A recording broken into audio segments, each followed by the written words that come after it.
پھر وہ خود اس کی تعبیر کرتے ہیں. یوسف علیہ السلام کے خواب کی تعبیر کون کرتے ہیں؟ ان کے والد. وَكَذَلِكَ يَجْتَبِيكَ رَبُّكَ. اس خواب سے یہ پتہ چلتا ہے کہ تیرا رب تجھے چن لے گا، یعنی نبوت سے سرفراز کرے گا. وَيُعَلِّمُكَ مِن تَأْوِيلِ الْأَحَادِيثِ. اور تمہیں باتوں کی تعویل کا علم دے گا. تعویل کا لفظ جو ہے یہ اول سے ہے، حمزہ واو لام، اول کا لفظ بھی اسی سے. کسی چیز کا اصل کی طرف رجوع کرنا، اصل حقیقت. تعویل کس کو کہتے ہیں؟ اس کی اصل حقیقت، ٹھیک ٹھیک جو مقصود ہوتا ہے،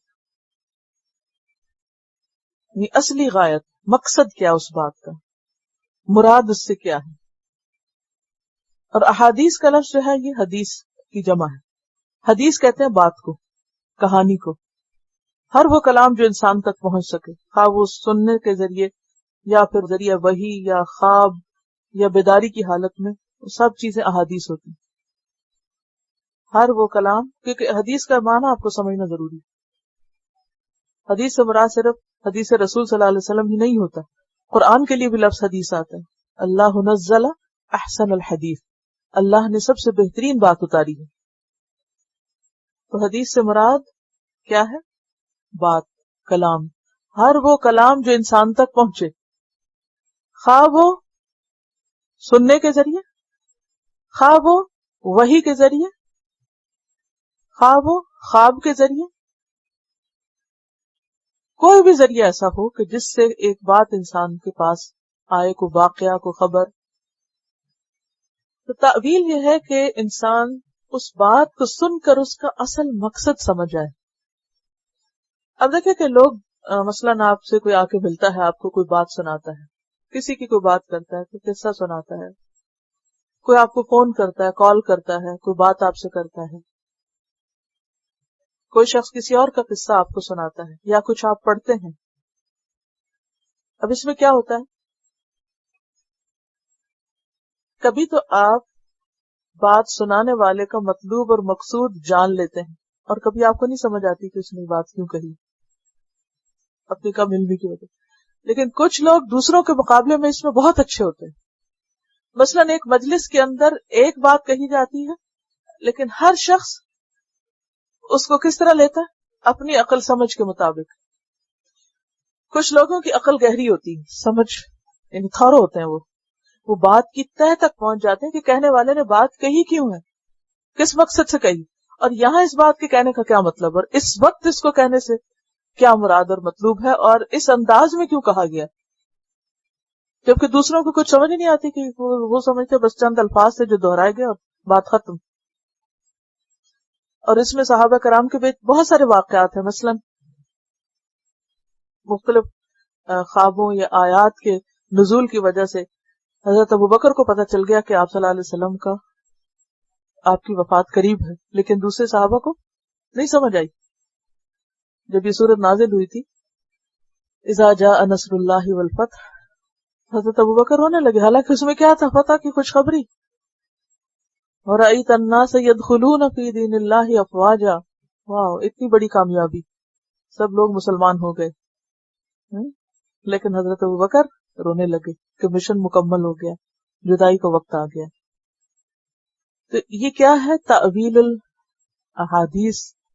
یہ خاص اللہ ہی سمجھ دیتا ہے، یہ حکمت کی باتیں ہوتی ہیں. یؤتی الحکمت من یشاء، حکمت عطا کرتا ہے جس کو چاہتا ہے.